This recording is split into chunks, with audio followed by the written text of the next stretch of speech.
क्या तुम भी वही सोच रहे हो जो मैं सोच रहा हूं? मेरे ख्याल में तो तुम वही सोच रहे हो जो मैं सोच रहा हूं, क्योंकि मैं ये सोच रहा हूं कि भाई चेल्सी ने पॉइंट्स ड्रॉप कर दिए, स्पर्स ने पॉइंट्स ड्रॉप कर दिए, लिवरपूल ने भी पॉइंट्स ड्रॉप कर दिए, तो this is the perfect time for Manchester United as well to drop points. क्योंकि हमेशा ऐसा ही हुआ है कि जब जब सामने वाली टीमों ने आपको मौका दिया है कि भाई थोड़ा सा एडवांटेज ले लो, ये गेम वीक हम पॉइंट्स ड्रॉप कर रहे हैं तो आप पॉइंट्स लेकर हमसे थोड़ा आगे निकल जाओ, तब यूनाइटेड कहती नहीं देखो भाई बात ऐसी है कि हम रखते हैं विश्वास, सबका साथ सबका विकास, तो अगर तुम आगे नहीं बढ़ रहे हो तो हम भी आगे नहीं बढ़ेंगे, जब बढ़ेंगे तब साथ आगे बढ़ेंगे। लेकिन बाकी टीमें ये नहीं सोचती हैं। तो कल रात हुआ ऐसा है दोस्तों कि चेल्सी हार गई है लीड्स, और हार क्या गई है भाई, लीड्स ने तो मतलब मैं बोलूंगा यहां पर शोषण कर दिया है चेल्सी का। और जिस तरीके से चेल्सी के डिफेंस को हाथों में लेके लीड्स के अटैकर्स ने घुमाया है पूरे आपके स्टेडियम में, वो देखने लायक नज़ारा था। अब बात यह है कि भाई लिवरपूल जो ऑलरेडी इतने स्ट्रगलिंग फेज में चल रही है, उनके सामने हाईली मोटिवेटेड यहां पर सनडरलैंड आ गई। एंड मैं सही बताऊं, सनडरलैंड ने चांसेस भले इतने क्रिएट ना किए हों, लेकिन लिवरपूल को ज़्यादा कुछ क्रिएट करने भी नहीं दिया। एंड हमेशा से सनडरलैंड इस सीजन ऐसे ही खेली है, they have been very solid defensively. उन्होंने अगर ज़्यादा गोल स्कोर नहीं किए ना तो उन्होंने कंसीड भी इतने नहीं किए। और इन सब के बीच में आपने देखा था कि स्पर्स आपकी न्यूकासल से 2-2 का ड्रॉ कर गई थी। तो अब जो सूरत हाल है अभी इस पॉइंट ऑफ टाइम पे आपकी लीग टेबल का, वो ये है दोस्तों कि आर्सेनल कल अपना गेम जीत गई है, बड़े कंफर्टेबली जीती है अपना गेम। तो 2-0 जीतने के बाद Arsenal with 33 points after 14 games, यहां पर उनके पीछे 5 पॉइंट पे है मैन सिटी 28 पॉइंट्स के साथ। उसके पीछे आपकी एस्टन विला विद 27 पॉइंट्स। उसके पीछे चेल्सी जो कि अभी अगर देखा जाए तो 27 पॉइंट्स पे हो सकती थी अगर वो कल लीड्स वाला गेम नहीं हारते, बट वो है 24 पॉइंट पे। और फिर आती है पैलेस जो भी अपना गेम जीत गए कल बड़े कंफर्टेबली। सनडरलैंड ने ड्रॉ करके 23 पॉइंट्स कलेक्ट किए हैं। उनके पीछे ब्राइटन, उनके पीछे लिवरपूल और उनके पीछे है मैनचेस्टर यूनाइटेड। तो भाई आज मैनचेस्टर यूनाइटेड को खेलना है आपकी वेस्ट हैम यूनाइटेड से। और पता नहीं ऐसा क्यों होता है, पिछले 4-5 हफ्तों से जब भी मैं यहां पर प्रीव्यू बनाने बैठता हूं, मैं जब भी यहां पर टीम के पिछले 5-6 मैचेस देखता हूं तो यूनाइटेड हार ही रही होती है। अब अगर आप पिछले 4 मुकाबले देखोगे जो हमने इनसे प्रीमियर लीग में खेलने हैं, वो वर्ल्ड कप जो आपने क्लब फ्रेंडली खेले थे वो हटा दो यहां पर, ठीक है, प्री सीजन टूर वाले। अब देखो जो पिछले 5 फिक्चर्स हैं, उसने पिछले 5 फिक्चर्स में वेस्ट हैम 2-0 हमें हरा के गई है ओल्ड ट्रैफर्ड पे। वेस्ट हैम अपने होम पे हमें 2-1 हराया था पिछले ही सीजन। उसके बाद हम जीते थे इनसे यहां पर अपने होम पे 3-0, लेकिन उससे पहले इन्होंने हमें हराया था अपने होम पे 2-0, और उससे पहले अपने होम पे हराया था इन्होंने हमें 1-0। तो पिछले 5 फिक्चर में मैनचेस्टर यूनाइटेड ने इनको सिर्फ और सिर्फ हराया है एक बारी, और उसके अलावा यूनाइटेड सिर्फ और सिर्फ हारी, और जो हारे हैं मुकाबले उनमें सिर्फ एक बार हमने 1 गोल किया है। तो पिछले 5 फिक्चर्स में अगर आप देखोगे तो कुल मिला के वेस्ट हैम ने हम पे मारे हैं 4 और 2 6 और 1 7, टोटल 7 गोल, और हम इन पे मार रहे हैं टोटल 4 गोल। तो -3 का जीडी लेके चल रहे हैं भाई। देखो वैसे तो इस गेम में अगर हम जा रहे हैं फेस करने आपकी वेस्ट हैम को, तो दिक्कत आनी नहीं चाहिए, बिकॉज करेंटली वेस्ट हैम बैठी हुई आपकी 18 पोजीशन के ऊपर विद 11 पॉइंट्स -12 का जीडी। लेकिन प्रॉब्लम सारी की सारी यहीं आती है कि जब आपको लगता है कि यूनाइटेड ये गेम तो जीत ही जाएगी, तब यूनाइटेड कहती है कि ऐसे कैसे भाई, अभी तो हम हगेंगे। यही तो वो मौका है जिसका हम इंतजार कर रहे थे, यही तो वो मौका है भाई जिसको आपको पूरी तरीके से यूटिलाइज करना है खराब करने के लिए। क्योंकि जब जब ऐसी सिचुएशन आई है कि भाई आपकी चेल्सी पॉइंट्स ड्रॉप करके गई है, लिवरपूल करके गई है, या मैन सिटी करके गई है, या कोई और टीम बेसिकली जो ट्रेडिशनल टॉप 6 की टीम है वो पॉइंट्स ड्रॉप कर गई है, या फिर जिस भी पोजीशन को ये चीज कर रहे हैं उस पोजीशन में बैठी टीम ने उनके पॉइंट्स ड्रॉप किए हैं, तब यूनाइटेड ने इवेंचुअली जाकर खराब परफॉर्मेंसेस ही डिलीवर की हैं। आज का ये गेम बहुत इंपॉर्टेंट है क्योंकि भाई 15 तारीख के बाद आपके पास ना तो ब्रायन एम्बेमो होंगे, ना अमाद डियालो होंगे, और ना ही आपके पास नाजर माजरूई होंगे। तो ये 3 प्लेयर्स एक ही फ्लैंक पे जो आपके खेलते हैं राइट हैंड साइड पे, जब तीनों चले जाएंगे तो आप कैसे बैलेंस करोगे यहाँ पर अपनी टीम को। और आपके आने वाले फिक्चर्स में भले ही कमजोर टीमें होंगी वुल्व्स वगैरह जैसी, लेकिन आप उनके अगेंस्ट कोप अप कैसे कर पाओगे? क्योंकि अभी अगर आप देखोगे तो यूनाइटेड यहां पर जो अभी 21 पॉइंट पे, कायदे में उनको 24 पॉइंट पे होना चाहिए था। जो 10 मैन एवर्टन के अगेंस्ट वो गेम हार के गए ना, उस गेम ने पूरा मोमेंटम जो बिल्ड किया था हमने पिछले 4 गेम 5 गेम पे, पूरा डिस्ट्रॉय कर दिया।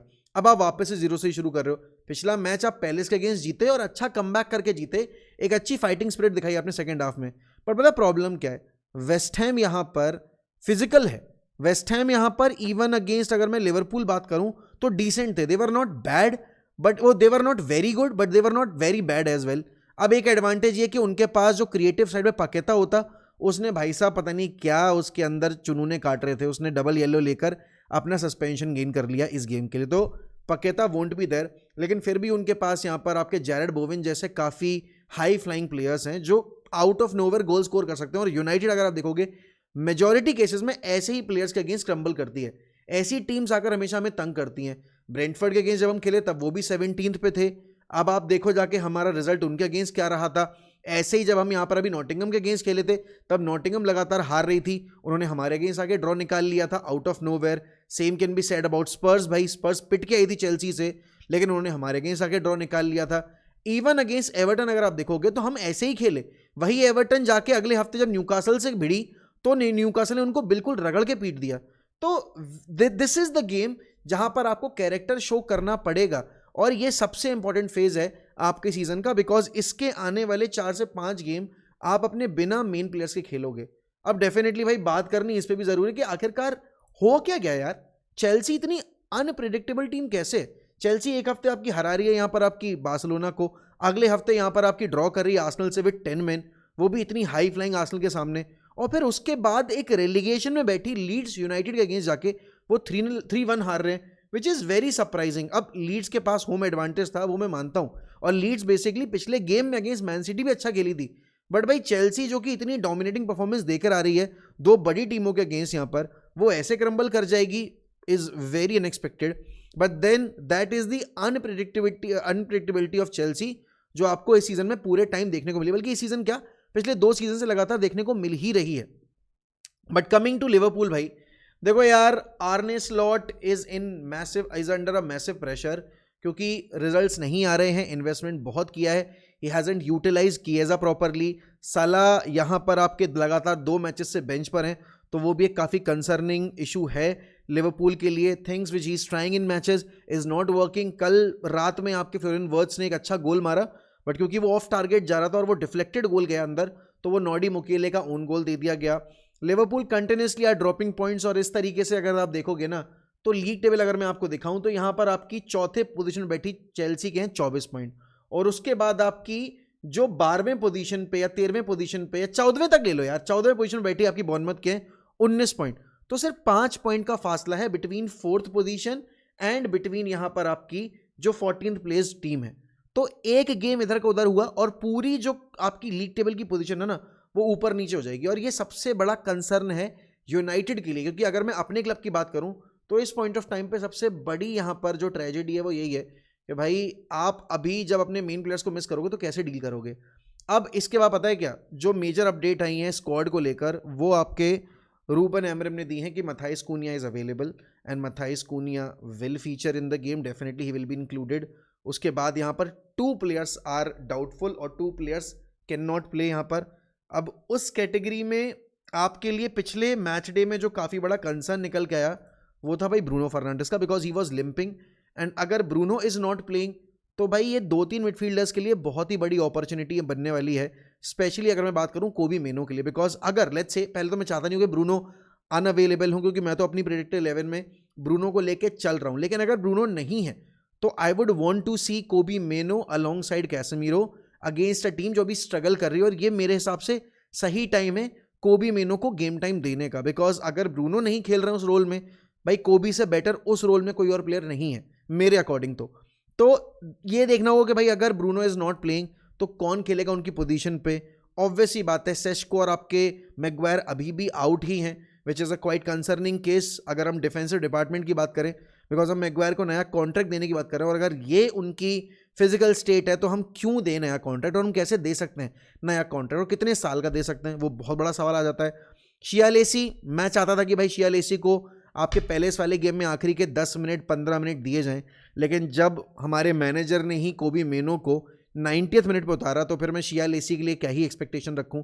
और ये काफ़ी कंसर्निंग चीज़ है कि भाई मैं देख रहा हूं कि जिस चीज़ के लिए हमने रूबन एमरिम को अपॉइंट किया कि वो हमारी अकेडमी से आउटपुट मैक्सिमाइज करेंगे, वो चीज़ें हमें देखने को नहीं मिली हैं।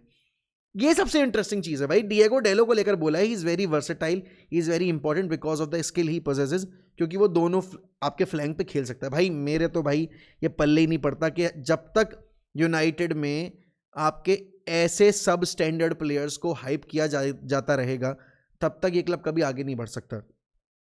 बट हाँ, एक चीज है कि डेलो एक यूटिलिटी प्लेयर सही है, he is not the player जिसके ऊपर आप रिलाय कर सकते हो और हर गेम में स्टार्ट दे सकते हो, बट हाँ as a utility player I think Dalot has that case कि हाँ उस पर ट्रस्ट किया जा सकता है। बट पता है क्या, इन सब के बीच में अब सवाल यही है कि अगर ब्रूनो अवेलेबल नहीं है और कूनिया इंजरी से वापस आ रहा है, तो आपके लिए देखा जाए तो प्रिडिक्टेड 11 क्या रहेगी और क्या होनी चाहिए। तो मैं अगर यहाँ पर अपनी प्रिडिक्टेड 11 दिखाऊं तो भाई मैं तो जाऊंगा इस लाइनअप के साथ, जहां पर मैं देख रहा हूँ San लेमंस should be starting as a goalkeeper and will be starting as a goalkeeper. I know लेनी योरो का लास्ट गेम जिस तरीके से एंड हुआ, जब उसको सब्स्टिट्यूट किया गया, he was heartbroken and he was in tears, वहाँ पर बेंच के ऊपर हमने देखा था। लेनी योरो को फिर भी मैं यहाँ पर राइट सेंटर बैक के तौर पे उतारूंगा। डिलिट आई डोंट थिंक भाई इसमें कोई डाउट है, डिबेट है कि डिलिट क्यों स्टार्ट करने चाहिए। लिसांद्रो मार्टिनेज यहाँ पर should be starting as a left centre, because हमने यहाँ पर शॉ को बहुत मौके दिए हैं और शॉ ने अच्छा किया है, बट भाई शॉ की बॉडी को भी हमें यहाँ पे प्रोटेक्ट करना पड़ेगा बिकॉज हमारे पास इतने अच्छे डिफेंडर्स नहीं है। लीचा ने पिछले गेम में मिनट्स निकाले, I think he is ready to start in this game and मेरे हिसाब से यहाँ पर लीचा को स्टार्ट देना भी चाहिए। देन ऑन ईदर फ्लैंक्स यहाँ पर आपके जो विंग बैक्स होंगे वो होंगे आपके अमाद डियालो और डिएगो डेलो। मेरे हिसाब से भाई I am not ready to give Dorgu the opportunity इस पॉइंट ऑफ टाइम पे। मैं नहीं चाहता कि वो विनिंग रन बिल्ड होते होते रुक जाए और ऐसी टीम के अगेंस्ट जहाँ पर आपको थोड़ा फिजिकल होना है, थोड़ा स्किलफुल होना है, वहाँ पर डोरगू के चलते मैं बिल्कुल अपनी मट्टी पलीत करवा बैठूँ। पिवट में मैंने अभी ब्रूनो को रखा है अलॉन्ग साइड कैसेमीरो, लेकिन अगर ब्रूनो नहीं खेलेगा आई वुड पुट वहाँ पर आपके कोबी मेनो को। एंड अब आप ये मुझसे सवाल करो कि यार मोहक भाई आपने माउंट एम्बोमो और जर्गजी रखा बट कूनिया क्यों नहीं रखा। अब देखो देयर इज अ रीजन क्योंकि मैंने यहाँ पर कूनिया क्यों नहीं रखा है। कूनिया को ना रखने का रीजन ये है भाई कि Kuniya is coming back from an injury और माउंट ने पिछले गेम में 90 मिनट निकाले हैं, तो अब he is getting used to playing those difficult minutes यहाँ पर। तो माउंट शुड बी प्लेइंग मेरे हिसाब से अहेड ऑफ कूनिया अगर हम स्टार्टिंग 11 की बात करें, एंड जर्गजी अप टॉप बिकॉज पिछले मैच में गोल मारा है और मैं कूनिया को इतनी जल्दी फोर्स बैक नहीं करना चाहता प्लेइंग 11 में। एंड एम्बेमो इज बिकॉज भाई इज एम्बेमो, आई डोंट थिंक वहां पर कोई डिबेट है। अगर हम सब्स्टिट्यूट करेंगे तो आई वुड वांट जर्गजी को सब्स्टिट्यूट करके हम कूनिया को सब्स्टिट्यूट इन करें और उस केस में यहाँ पर हम माउंट को सब्स्टिट्यूट आउट करके हम फिर शिया लेसी को लेकर आए। ये मेरी थॉट प्रोसेस है यहाँ पर इस प्रिडिक्टेड 11 को लेकर जो मैं यहाँ पर खिलाना चाहूँगा। मुझे पता है इसमें आपसे बहुत सारे डिसएग्रीमेंट्स होंगे, आपको लगता है कि कोई और स्टार्ट करना चाहिए, बट मेरा जो सोचने का तरीका है, मैं अभी अगर एफकॉन को लेकर चल रहा हूँ तो मैं उस नज़रिए से सोच रहा हूँ यहाँ पे। तो that is what I am trying to basically plan. And मैं देख रहा हूँ कि भाई आज अगर रूबन एमरेम ने 3 पॉइंट निकाल लिए भाई, this would be a big boost. I am not even kidding, क्योंकि एक ऐसे वीक में जहाँ पर चेल्सी ने पॉइंट्स ड्रॉप किए, जहाँ पर आपकी लिवरपूल ने पॉइंट्स ड्रॉप किए, आपको याद होगा आज से 2 हफ्ते पहले भी ऐसे, 1 हफ्ते पहले ऐसा ही हुआ था, 2 हफ्ते पहले जब एवर्टन के अगेंस्ट हम खेलने जा रहे थे और आपकी सिटी ने पॉइंट्स ड्रॉप किए थे और आपकी यहाँ पर लिवरपूल ने पॉइंट्स ड्रॉप किए थे। और फिर उस हफ्ते में हमारे पास मौका था कि हम वो गैप क्लोज कर दें मैन सिटी के अगेंस्ट और हम लिवरपूल से ऊपर निकल जाएं, आगे निकल जाएं, बट हम वो अपॉर्चुनिटी यहाँ पर ग्रैब नहीं कर पाए। आई जस्ट होप आज की इस अपॉर्चुनिटी को हम यहाँ पर बॉटल ना करें और हम स्लिप अप ना होने दें। बट इट्स वेरी इंपॉर्टेंट भाई कि यूनाइटेड यहाँ पर अपना ये गेम जीते और अच्छे से मैनेज करे। कमिंग बैक टू यहाँ पर आपकी एक आखिरी जाते जाते डिस्कशन, भाई देखो रियाल मैड्रिड ने कल अपना मैच बड़ा कंफर्टेबली जीता है अगेंस्ट एथलेटिक बिलबाओ। मैं इस बारे में अच्छे से बैठ के बात करना चाहता हूँ, तो इस बारे में मैं बात करूँगा यहाँ पर स्ट्रीम के ऊपर, बिकॉज वीडियो में इतना कुछ डिस्कस हो नहीं पाता, लेकिन फिर भी मैं एक चीज़ ज़रूर बोलूँगा। एक छोटा 3 से 4 मिनट का जो मेरा एक बेसिकली रिव्यू है वो मैं देना चाहूँगा। भाई Mbappe is a crazy good player, he is too good, but मेरे हिसाब से भाई this team is incomplete without Vinicius Junior. This team has मेरे हिसाब से under Xabi Alonso is trying to grow their character. थोड़ा टाइम देना पड़ेगा शाबी को। धीरे धीरे हमें दिख रही है कि शाबी क्या फुटबॉल खिलाना चाहते हैं, कैसे खिलाना चाहते हैं, और कल के गेम में वो देखने को मिला। वो स्विच भाई आपके ट्रेंट आर्नल्ड के एंड से, वो आप एक तरीके से प्री असिस्ट बोल सकते हो जो कामाविंगा के गोल के लिए उन्होंने दिया। I think Trent is gelling up well. थोड़ा डिफेंसिव एरियाज पर ट्रेंट को काम करने की ज़रूरत है, बट ये तो उनके जो वीकनेसेस हैं वो काफ़ी पहले से डिस्कस होते हुए आए हैं कि भाई ट्रेंड से मैन मार्किंग नहीं होती, ट्रेंड से यहाँ पर 1v1 डिफेंडिंग नहीं होती है, बट क्रिएटिव साइड पे ट्रेंड हैज़ अपलिफ्टेड यहाँ पर आपके रियल मैड्रिड का स्क्वाड। अगर मैं यहाँ पर लीग टेबल की बात करूँ तो भाई देखो, लीग टेबल पर्सपेक्टिव से अगर देखा जाएगा तो मैड्रिड अभी भी यहाँ पर कहीं ना कहीं थोड़ा सा बैकफुट पर है, क्योंकि वो चेस कर रहे थे, मतलब वो आगे लीड कर रहे थे, फिर उसके बाद वो चेस कर रहे हैं यहाँ पर आपकी बार्सिलोना को, विच इज़ क्वाइट सरप्राइजिंग, क्योंकि मैं तो एक्सपेक्ट कर रहा था कि भाई अभी जितनी इंजरी रही है आपकी बार्सिलोना में, उसके बाद यहाँ पर रियल मैड्रिड को डोमिनेट करना चाहिए था, but that was not the case. अगर आप देखोगे तो अब वो 1 पॉइंट पीछे हैं, but the number of goals यहाँ पर सबसे बड़ा डिफरेंस है यहाँ पर कि 10 गोल कम मारे हैं, and the reason has been Mbappe के ऊपर ओवर डिपेंडेंसी। खुदा ना खास्ता अगर एम्बापे को गलती से इंजरी हो जाती है तो मैड्रिड कैसे कोप अप करेगी। ऑलरेडी कामाविंगा को इंजरी हुई है, यहाँ पर कितनी सीवियर इंजरी है वो देखना होगा, but Madrid needs time under Xabi Alonso. Xabi Alonso needs time to understand this team, understand these players. I think he can be a very good coach.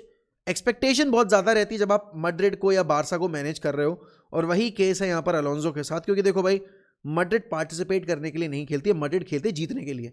Madrid का अगर चैंपियंस लीग में participation है तो वो चाहते हैं कि भाई हम चैंपियंस लीग जीते, ना कि हम फाइनल खेलें बल्कि हम जीतें। बाकी टीमों की सोच रहे थे कि हम फाइनल्स पहुंच जाएं, हम क्वार्टर्स पहुंच जाएं, हम सेमीज पहुंच जाएं।